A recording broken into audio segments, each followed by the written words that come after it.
Hello students, today I am going to do the chapter number 5 from science book, and the chapter is from flowers to seeds. I think all of us love flowers, beautiful flowers, but they have a particular function to do. From the flowers we get the fruits, and how does this happen? What is the main function of the flowers? That is what we are going to study in this chapter. Have you ever wondered why the flower is the most beautiful part of a plant? Many flowers look pretty and some are fragrant. They have a sweet smell to attract insects, birds and other animals that help plants reproduce. To know more about how animals help plants reproduce, we have to learn about the parts of a flower. Parts of a flower. Generally speaking, flowers have 4 parts. Though all flowers do not have 4 parts, but flowers that have all the 4 parts are called perfect flowers. Let us talk about the parts of a perfect flower. The outermost part of a flower is made up of green leafy things called sepals. Can you see here? Green leafy things. This is called the sepals. Their job is to protect the bud before it opens. Before it opens, most of the buds are green in color. It is covered. All the petals are covered by a set of sepals. Okay, they protect the flower. The colorful leaves of a flower are called petals. These are all petals. Their job is to attract insects and other animals. They may be fragrant. Fragrant means they may be smelling, sweet smelling. Inside the petals lie the stamens. Then there is a stamens. Can you see there are stamens here? This one, this one, this one. These are all stamens. Thin stalks with yellowish dust on their tips. There's yellowish dust on their tips. These are the male parts of a flower. The stalks are called filaments and their tips, which are like tiny pouches, are called anthers.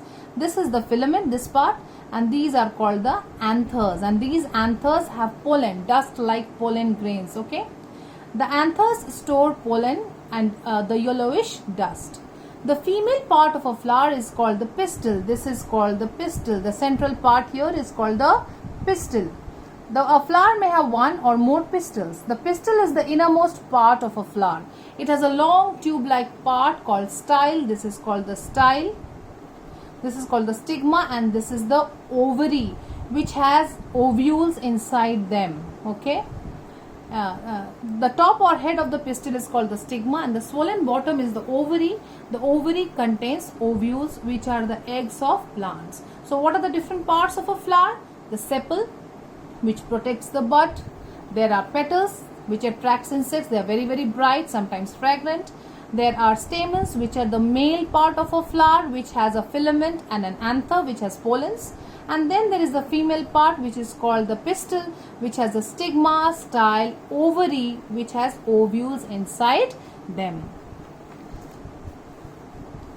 In an imperfect flower, either the stamens or the pistils are missing. Either there is a male part or a female part.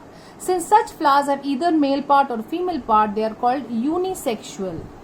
Perfect flowers, on the other hand, are called bisexual because they have both male and female. It is bisexual, and here there is either male or female. That's why unisexual, because they have both male and female parts. Now, pollination. What happens in a flower? The job of the flower, as you have learned, is to help produce new plants. New plants grow from seeds, which form from the ovules. But ovules can turn into seeds only when they join up with the pollen. The problem is, how can pollen travel from the stamen to the pistils when the stamens and pistils cannot move from their place? It is very important for the pollens to fuse with the ovules to form the seeds. Now, pollinators. How can pollens travel to the ovules? Through pollinators. This is where bees, butterflies, birds, and even bats and snails come in. Flowers have pretty colors and store nectar for a purpose. When an animal visits a flower to feed on nectar, pollen gets rubbed against its body. And when it visits the next flower, it deposits the pollen on the stigma of that flower. So the transfer of pollen from the anther to the stigma is called pollination. The animals that transfer pollen are called pollinators. When pollen is transferred from the anther to the stigma of the same flower or another flower of the same plant, we call it self-pollination. Suppose pollination is occurring in the same flower.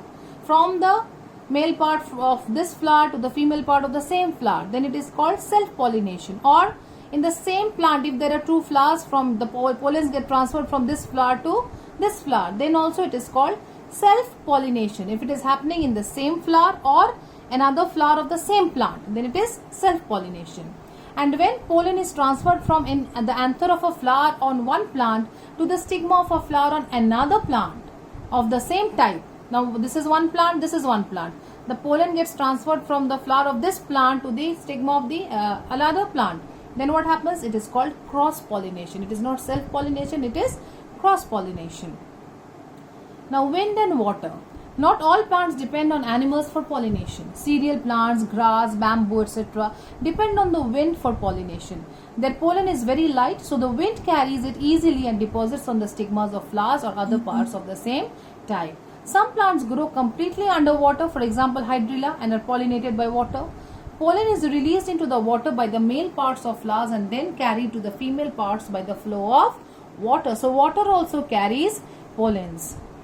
Mind you, all aquatic plants do not depend on water for pollination. Flowers that grow above water, for example water hyacinth, lotus and water lily, are pollinated by insects. Now fruit and seeds. To us, pollen looks like a powdery mass, but it contains tiny particles called pollen grains. After pollination, pollen grains join up with ovules and then the ovules turn into seeds. The ovary grows into the fruit and the petals and sepals fall off. The next problem is that the plant faces is how to disperse, means how to spread the seeds. What happens? Its seeds. Why should a plant disperse its seed? Why is it important? Why is scattering of the seed important? Because if it does not, all the seeds would fall under it. Then all the baby plants would be crammed in a small space and would have to compete with each other and the parent plant for water, air and sunlight. None of them would have enough of the things a plant needs to survive, and eventually most of the plants will die and they will not be able to grow. So it's very important that the seeds get dispersed, means they scatter. Dispersal of seeds. Once again, animals come to the aid of plants. Some help in dispersing seeds because they love to eat fruits, while others get tricked into doing it. Wind and water are other helpers of plants in the matter of seed dispersal. Birds, bats, elephants, monkeys, apes, they are the animals that help disperse seeds. They eat the fruit and throw away the seeds, or eat the whole fruit and excrete the seeds. This way the seeds travel far away from the parent plant.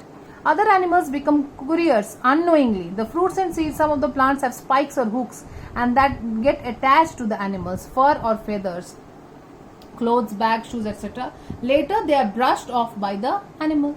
Some seeds have wings, feathery tails and fluffy hair all over to help them fly in the wind. Aquatic plants produce light seeds that can float easily and can be carried by water. Trees growing near rivers or in coastal areas also depend on water for the dispersal of their seeds. One example is the coconut tree. Coconuts can float in the sea because they are hollow inside. Their hard cover and husk protect the seed inside from the salty water. Some plants are quite independent. Their fruits are pods which explode and when they are ripe, throwing away the seeds far away. This is how the seeds are scattered from one place to another. Now comes germination. When the seeds are scattered, how do they turn into a plant?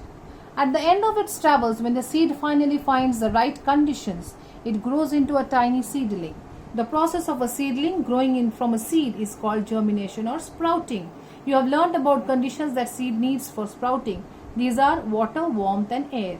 Most of the seeds grow under the soil, so they prefer darkness until the seedling pushes out of the earth.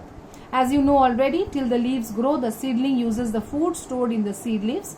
Perhaps you remember that some seeds, beans, grams, have 2 seeds, while others have 1. Like this one, there is a cotyledon, there is a cover, and this is the baby shoot and baby root. These seed leaves, these cotyledons, provide food to this baby plant, and this is the seed coat which protects the seed.